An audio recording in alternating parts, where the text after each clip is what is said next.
Oh, see, we've lost one. Was that? Sorry? We've lost the panel. Oh, shoot. Interesting, that, isn't it?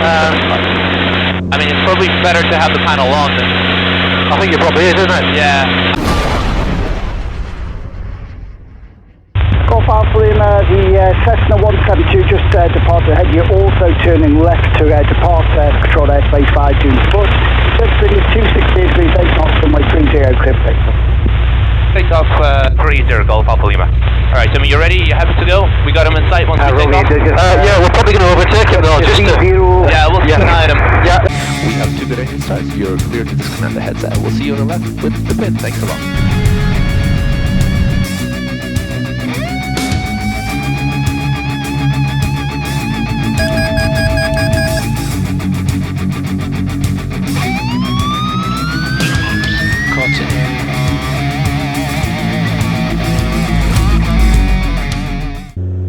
What is going on, ladies and gentlemen? Welcome back. Today you join me inside my Christen Eagle II. I'm flying with my co-owner Tim today, and we are out to do a test flight because the airplane was in heavy maintenance. As I mentioned in my previous video, it was actually out of action for about 8 months, and we had a crack in the airframe that required a very tricky weld.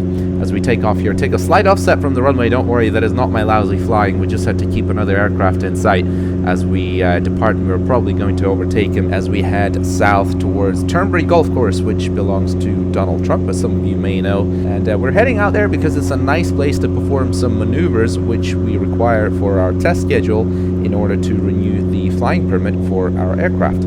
That is one of the reasons why I have Tim, one of my co-owners, with me today, because it's much easier to do that as I concentrate on flying some of the maneuvers as accurately as I can, whilst Tim is recording all the data in a test sheet to verify that it conforms to the standard that is required in order for the permit renewal. Now, I won't bore you to death with everything that we've done because I think some of it's a little bit technical and not particularly interesting. However, one thing that is very interesting and proved to be a real challenge, as you'll soon find out in this video, is performing the V&E dive, the never exceed speed, which is 210 miles an hour in the Christen Eagle, and this is required for the permit renewal, so it had to be done. And I have to say, I was feeling a little bit apprehensive about it, considering the airplane was in many pieces just prior to taking off on this beautiful day in Scotland. And just look at the sea out there. It is so glassy. For those of you that know and live around this neck of the woods, you'll know that this is pretty unusual, especially to have a sunny day like this where it's so calm and there's no turbulence whatsoever. I mean, there was not even a microscopic bit of turbulence on this gorgeous warm day. Just look at the sea there. I mean, that is just phenomenal. That's something you just don't see in Scotland. So if there was ever a day to perform a V&E dive, it was today. And the forecast was scheduled to become a hell of a lot worse on the following days. We just circle around Turnberry Golf Course here to do a couple of test schedule maneuvers, including a time to climb. I am just concentrating on flying an airplane. Tim is recording all the numbers. We need to make sure that we are getting the performance out of the airplane that we are expecting, and especially comparing it to the test schedule from last year. There's also a few other performance things we need to do, including a stall. Okay. Yeah, perfectly good trim there, so I'm hands off and it's fine. Alright. Okay, so I'm just going to start bringing it back then, yeah? Yeah, that's fine. And Golf Romeo Yankee, if you hold just south of Dalrymple and report when established to hold.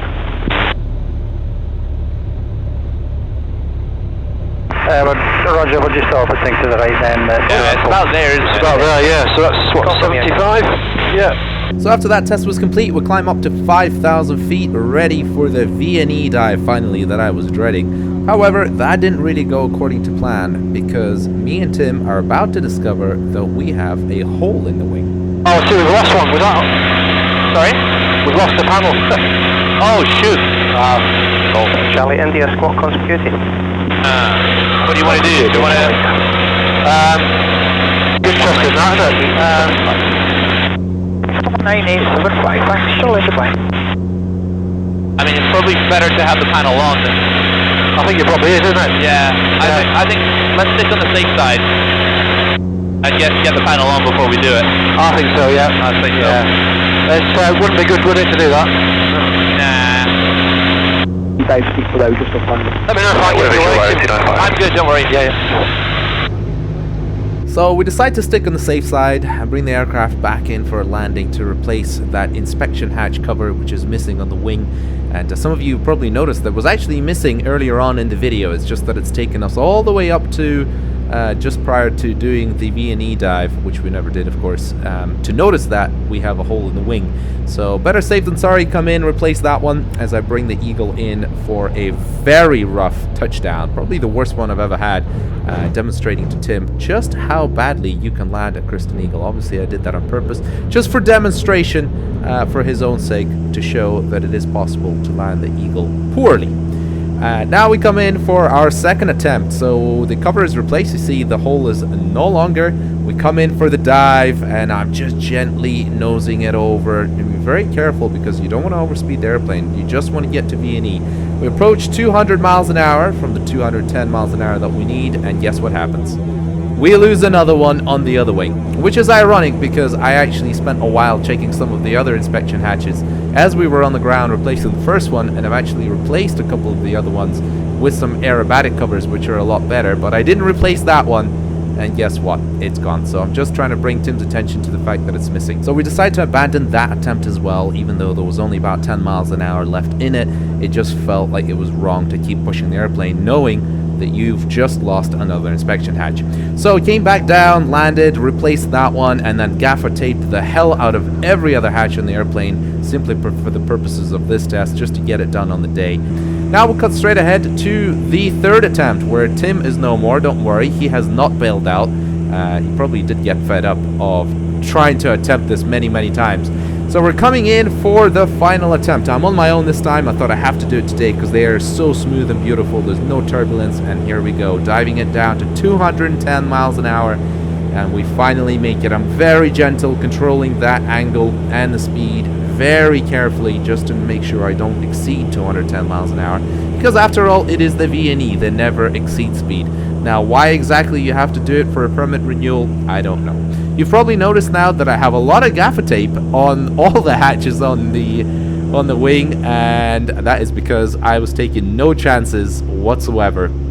I had to put some gaffer tape on there. Since then, we've inspected all of them, replaced all of them with aerobatic covers, the ones that were a little bit loose. So don't worry, that's all been sorted. That was purely for the purposes of the test flight, and I've been doing a lot of flying in the airplane since then, and trying to train myself doing some aerobatics, and once again remembering how to do aerobatics and not get sick. So feel free to stick around for future videos where I try to improve on my personal endurance and hopefully get myself to a competition level at some point, and hopefully maybe an airshow display pilot one day. So if you want to follow my journey, stick around and subscribe for future videos. And before you go, make sure to check out my new website for buying and selling aircraft, WINGLIST. We have been growing very quickly in Europe and the UK, and it's been great to see WINGLIST gain more traction. Together with a team of passionate aviators, we are trying to make the best website for buying and selling aircraft online, hopefully putting a smile on your face compared to some of the older, much less user-friendly aircraft for sale websites currently used by pilots in the UK and the rest of Europe. So feel free to browse the latest aircraft ads on WINGLIST, and if you want to list your own aircraft, a basic ad is free,